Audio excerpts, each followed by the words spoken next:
अस्सलाम वालेकुम वरहमतुल्लाहि वबरकातुहू। प्यारे बच्चों, उम्मीद करता हूँ आप खैरियत से होंगे। हम चैप्टर 1 पढ़ रहे थे, नंबर सिस्टम। अब नंबर सिस्टम के अंदर हमने उसकी डिटेल तो पढ़ ली थी नंबर सिस्टम के हवाले से। उसके बाद हमने पढ़ा था कि प्रॉपर्टीज ऑफ रियल नंबर। वहां पे हमने देखा था कि प्रॉपर्टीज ऑफ रियल नंबर के अंदर हमने कहा था कि रियल नंबर जो होते हैं वो combination of rational and irrational होते हैं। यानी अगर दो रियल और रेशनल और इरेशनल को कंबाइन किया जाए तो आपके पास बनता है रियल नंबर। और मैंने साथ ही बताया था कि अगर आपके पास इन्हीं की इंटरसेक्शन आ जाए तो याद रखें ये आपके पास एम्प्टी सेट होता है। और एम्प्टी सेट को मैंने दो तरीकों से बताया था कि एक तो फाइल लिखा जाता है और दूसरा आप सिंपल इस तरह से लिख सकते हैं। अच्छा, अब उसमें हमने प्रॉपर्टीज कंप्लीट कर ली थी। आज हम पढ़ने जा रहे हैं कि प्रॉपर्टीज ऑफ इक्वालिटी। पहली बात कि इक्वालिटी क्या होती है। अब इक्वालिटी क्या होती है कि जस्ट आप किसी भी कोई भी दो आपके पास नंबर्स हो या दो अलजेब्रिक एक्सप्रेशंस हो, उनके दरमियान जस्ट ये इक्वालिटी का अगर कहीं सिंबल नजर आए आपको तो उसको आप कहते हैं इक्वालिटी या इक्वेशन। तो इक्वेशन भी बेसिकली जिसमें इक्वालिटी का सिंबल यूज होता है उसको हम कहते हैं इक्वेशन। इसमें प्रॉपर्टीज ऑफ इक्वालिटी के अंदर सबसे पहली जो प्रॉपर्टी है वो है रिफ्लेक्सिव प्रॉपर्टी। अब रिफ्लेक्सिव से क्या मुराद हुआ कि मतलब कोई चीज रिफ्लेक्ट कर रही है। कैसे? मतलब मैं अब आईने के सामने खड़ा होता हूं तो मुझे किसका अक्स नजर आएगा? अपना ही अक्स नजर आएगा। तो ऐसे रियल नंबर, ऐसी प्रॉपर्टी कि जिस जो इक्वालिटी के अंदर अगर मैं लिखता हूं 2 = 2 और आपसे पूछ रहा है वो कि ये कौन सी प्रॉपर्टी है, तो आपने क्या मेंशन करना होगा? Reflexive property. यानी आपने कोई रियल नंबर से कोई नंबर उठाया और फिर उसमें देखा कि आपके पास वही दूसरे के इक्वल आ रहा है। मतलब अगर ए इक्वल आ रहा है ए के ही, तो ये आपके पास रिफ्लेक्सिव प्रॉपर्टी है। उसके बाद है जी आपके पास सिमेट्रिक प्रॉपर्टी। याद रखें, ये तो हमने पढ़ लिया था कि ये सिंबल किसकी है? फॉर ऑल की। For all A B belongs to real number. A और बी बिलोंग करे रियल को, तो ए इक्वल है बी के, दिस इंप्लाइज दैट बी भी इक्वल होगा ए के। यानी सिंपल बात है कि 2 इक्वल है 2 के। मैं कहता हूं ए ये है और बी ये है, तो उसने कहा ए इक्वल है बी के। अब जब ए इक्वल है बी के तो फिर आपको यहां से हम लिख सकते हैं कि बी भी इक्वल है ए के। तो ऐसी प्रॉपर्टी आपको अगर नजर आए तो आप उसको कह सकते हैं कि इक्वालिटी के अंदर उस प्रॉपर्टी को हम कहते हैं सिमेट्रिक प्रॉपर्टी। उसके बाद है ट्रांजिटिव प्रॉपर्टी। अब ट्रांजिटिव प्रॉपर्टी के अंदर वो कह रहा है कि for all A B C belongs to real number, यानी एक नंबर का उसने इजाफा किया यहां पे सी का। कह रहा है कि ए इक्वल है बी के एंड बी इक्वल है सी के, तो फिर ए इक्वल होगा सी के। कैसे? ए मैं लिखता हूं 2 के इक्वल है, तो ए इक्वल है बी के, यानी बी भी 2 के इक्वल होगा। एंड बी इक्वल है सी के, यानी जो बी है वही सी है, यानी सी भी फिर 2 के इक्वल होगा। तो फिर उसने कह दिया कि this implies that A equal to C. देखो फिर ए और सी भी आपस में इक्वल है। तो यानी यहां पे कहने का इसका सिर्फ ही मतलब है कि अगर ए इक्वल है बी के एंड बी इक्वल है सी के, तो फिर ए इक्वल होगा सी के।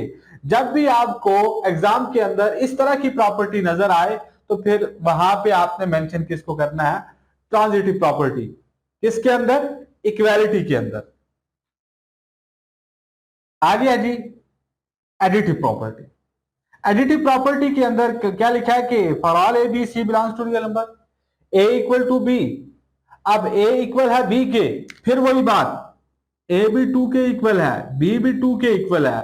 वो कह रहा है ए प्लस सी और बी प्लस सी, यानी कोई तीसरा नंबर लिया उसको ऐड कर रहा है दोनों में, तो वो भी इक्वल है। तो क्या मतलब मैं सी कहता हूं, सी को मैं डिफरेंट नंबर लेता हूं, 4 ले लेता हूं, तो ए प्लस सी इक्वल है बी प्लस सी। अब मैं वैल्यूज पुट करता हूं, ए क्या है 2, सी क्या है 4, बी क्या है 2, सी क्या है 4, तो 2 + 4 6, 2 + 4 6, तो ये आप आपस में क्या है इक्वल है। यानी आपके पास दो नंबर इक्वल हो और तीसरा कोई एक ही नंबर दोनों में ऐड किया जाए तो उसके रिजल्ट पे कोई इफेक्ट नहीं होता, वो इक्वल ही रहते हैं। इसी तरह से मल्टीप्लिकेटिव प्रॉपर्टी के अंदर भी क्या लिखा हुआ, for all A B C belongs to real number, यानी ए बी सी किसको बिलोंग करे, रियल को।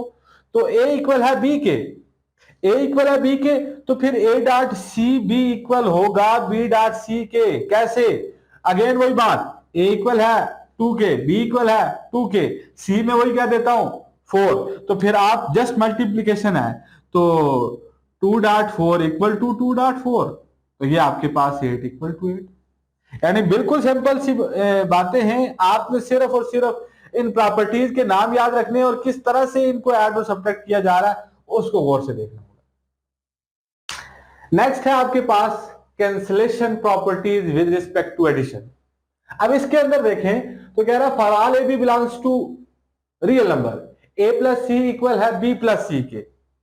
अगर ये दो इक्वल हैं तो फिर आप लिख सकते हैं ए इक्वल टू बी। कैसे, कैंसिलेशन लॉ के अंदर ये जो सेम होते हैं ये कट जाते हैं।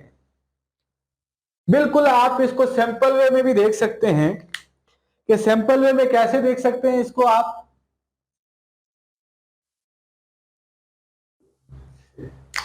यहां पे उसने लिखा A plus C equal to B plus C, तो यानी A plus C equal to B plus C. मैं यह लिख देता हूं कि ए आपके पास है 2, सी आपके पास है 3 और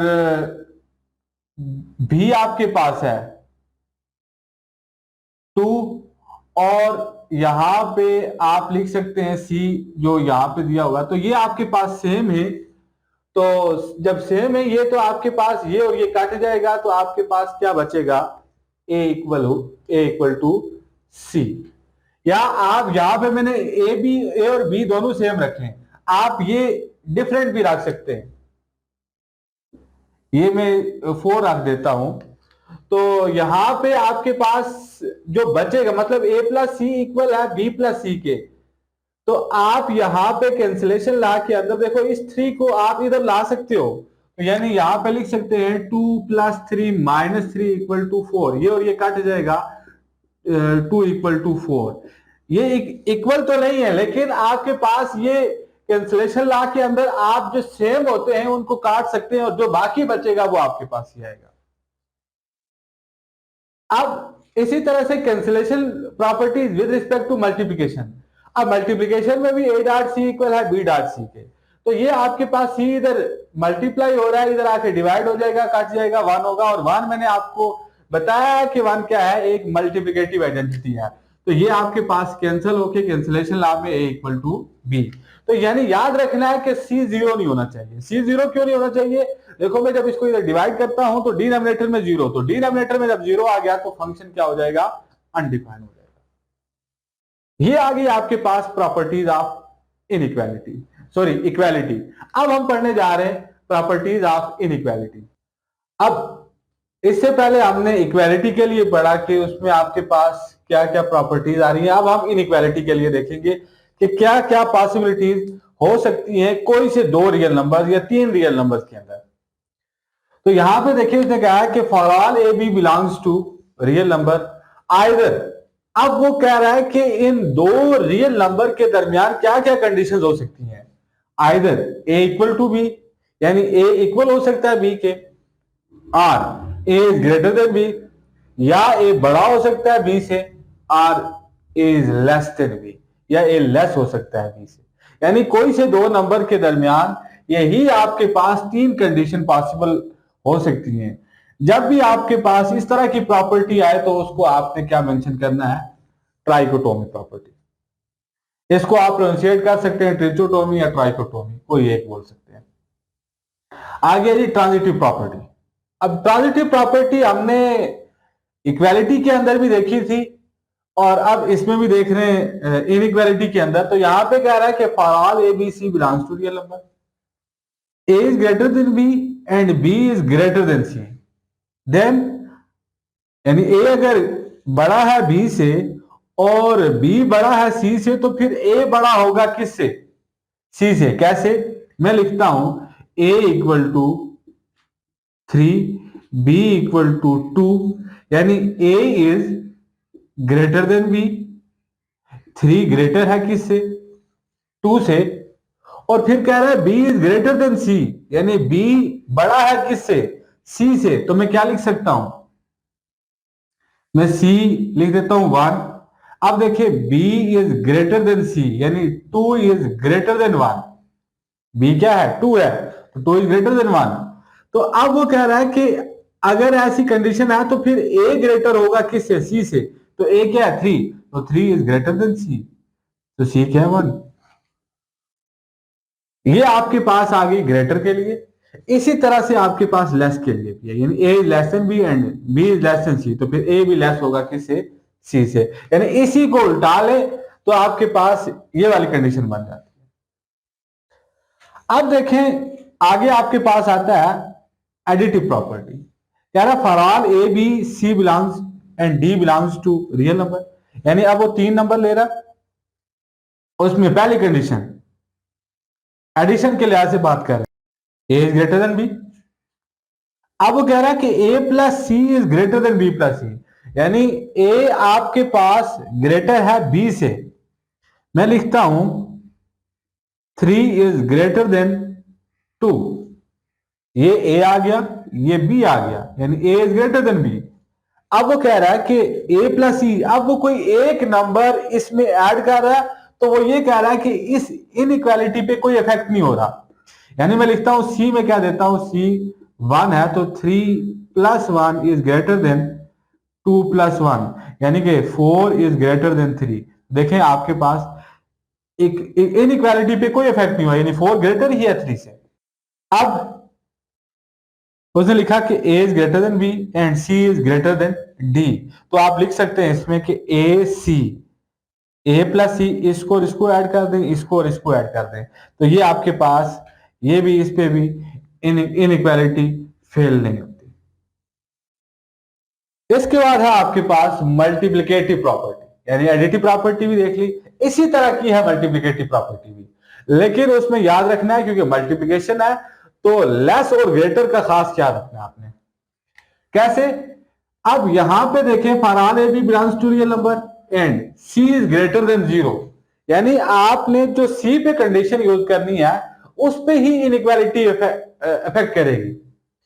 अगर सी पॉजिटिव है तो कोई इफेक्ट नहीं होगा इनइक्वालिटी पे, लेकिन अगर सी नेगेटिव है तो फिर इनइक्वालिटी पे इफेक्ट होगा। यानी कैसे? ए इज ग्रेटर देन बी, अब उसने कहा सी ग्रेटर देन 0, यानी सी ग्रेटर देन 0 से मुराद कि सी इज पॉजिटिव। अब सी इज पॉजिटिव तो इसके लिए क्या लिखा है उसने? A is greater than B, this implies that A C is greater than B C. मैंने कहा ए आपके पास क्या है? 3 इज ग्रेटर देन 2, यानी A is greater than B. अब मैं सी कोई नंबर ले रहा हूं, पॉजिटिव नंबर ले रहा हूं, यानी 1 ले रहा हूं, तो 3.1 इक्वल टू ग्रेटर देन 2.1, तो ये आपके पास क्या बनेगा? 3 इज ग्रेटर देन 2, यानी कोई इफेक्ट नहीं हुआ इनइक्वालिटी पे।